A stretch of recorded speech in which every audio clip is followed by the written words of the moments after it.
Good morning, Jacob and Jess. I'm here in Mantorville off of Main Street where the entire park here is completely underwater, much of it coming right up to the bridge, and a lot of people are going to have trouble getting to work this morning. I'm here in the aftermath of where a semi-truck caught fire earlier this morning. As you can see, it was carrying ears of corn, and this entire mess is all that remains. County deputies are not releasing any details as to what they are investigating, but they have set up a perimeter, and they're not letting anyone through. I'm at the edge of that perimeter right now at the intersection of Simpson Road and 45th Street Southeast. A couple of minutes for the effects of this very cold temperature to settle in. I'm just going to give you an example of how cold this weather is. Eyes up, ladies and gentlemen. I'm about to show you something kind of cool. I walked right into that. I stepped the wrong way.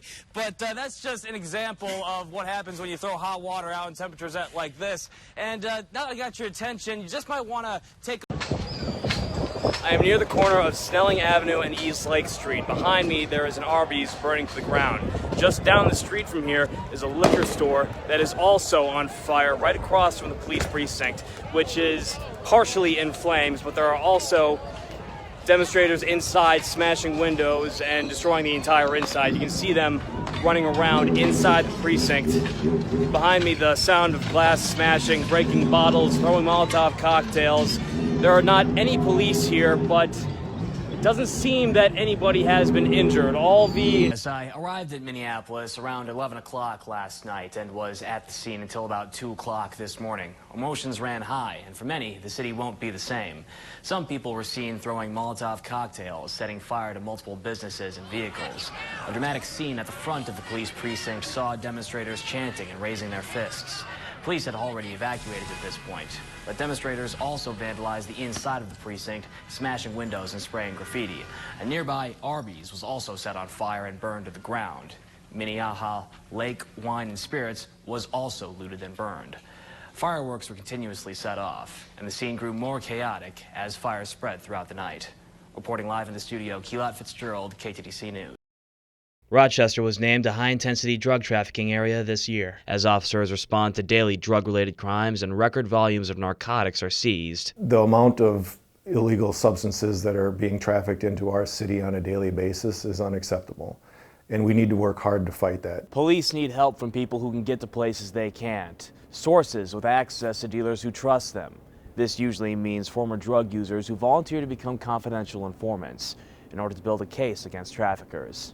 It's important to have somebody that's got some sort of an inside information to help law enforcement to be able to further that investigation. Such operations are considered high risk for informants in more ways than one. But then they're risking their sobriety and their recovery, not realizing it because they don't have the tools yet to stop themselves from using. Danielle Fonslow is an addiction treatment specialist for the Zumbro Valley Health Center. She works with patients on the path to recovery and says that stepping back into the circles of drug use can throw them off course. If you're out there doing that and doing a controlled buy with a dealer, first of all, it's not safe. We spoke with an undercover Rochester police officer. He deals with informants directly and acknowledged the risk. We don't just throw them in blind. We know the target that we're using for, we know the situation, and we have safety plans in place to rescue that informant if needed. And there's been times where we call off the operation. Maintaining that confidentiality can prove to be challenging when prosecuting a case. If and when we ever get to a trial and that person is actually a necessary witness, then we do have to reveal their identity and we do have to have them testify. Occasionally that happens. One operation led to the arrest of Michelle Williams, who had sold to an informant several times. She now faces third-degree murder charges after the informant she sold to died of a heroin overdose. It's an obsession and a compulsion. So if a substance user goes and buys this drug and they have it in their hand and then they take it and they go give it to the police, you're going to obsess about it. And more than likely you're going to use.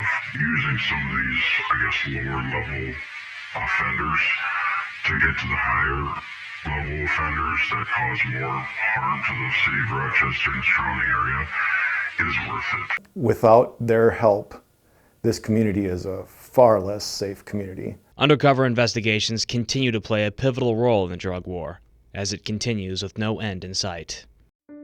Taking a chance on the generosity of others, Hard to get a kidney. Jim Blum took a creative angle. I said, like, hell you are. What, are you crazy? We first met Jim here, holding a sign on the side of the highway asking the public for help in finding a kidney. 6 months later, a match has come forward, and the transplant is complete. It made me think that he must kind of be at his wit's end if he is standing out there in the cold, holding a sign looking for a kidney. Jim's condition meant routine dialysis treatment, a long process that wears on the body and confines him to the hospital. For somebody like Jim, an average life expectancy on dialysis at 5 years is about 50%. So yes, he was right in thinking that, you know, dialysis is going to slowly continue to damage your body and that he may not make it. I thought, I'm not getting any younger, that if I'm going to do this, I should maybe do it now. Kate was driven to put some good back into the world and chose to act. The results saved Jim's life. And he has done very well. The kidney that he got started working right away. With no time to waste, Jim is looking to live life to its fullest. I could see it the next day, the difference in him. A life full of trips to the cabin and plenty of time with the grandkids. I couldn't go there all the time because I had to be in dialysis. So now, you know, I'm free. Just the thought, knowing that Jim is doing so well, any little pain I have is well worth it. Former Minneapolis police officer Derek Chauvin will be sentenced by a Hennepin County judge this afternoon for the murder of George Floyd. In April, a jury found Chauvin guilty of second-degree unintentional murder, third-degree murder, and second-degree manslaughter. State prosecutors have asked for a 30-year sentence, but the defense is only seeking probation. Many will be gathering at the Hennepin County Courthouse awaiting the sentence. That's where we find our Kamaria Bray. Kamaria, there are already a lot of people there. What exactly is happening? At noon, the latest on the amazing discovery of Jamie Kloss, found alive after escaping her captor. Good afternoon. I'm Keelan Fitzgerald in for Jess Abrahamson. The result we all wanted to see. Those words from investigators this morning after missing teen Jamie Kloss escaped capture in rural northwest Wisconsin. News Center's Jacob Murphy has the latest. Played up against the poll, but I'm going to go with B, The Exorcist. All right. Well, I'll have to see how that bears out. We'll have the answer officially in a couple minutes, but you're going with B, though. Yeah, going with B. We'll see if I'm right later on. Yeah. Yeah, that's the whole, that stays with you. That's, yeah, you don't forget that one, the pea soup, too. We'll get the answer later on. Thanks, Dad. As law enforcement is called to multiple collisions, and public concern over the water at Foster Aaron Park is addressed after the Parks Department gets aquatic test results back. And Ted, unfortunately, it's not going to be a completely dry day today, so might not want to jump in the water. Not very many of those, actually. Yeah, each day features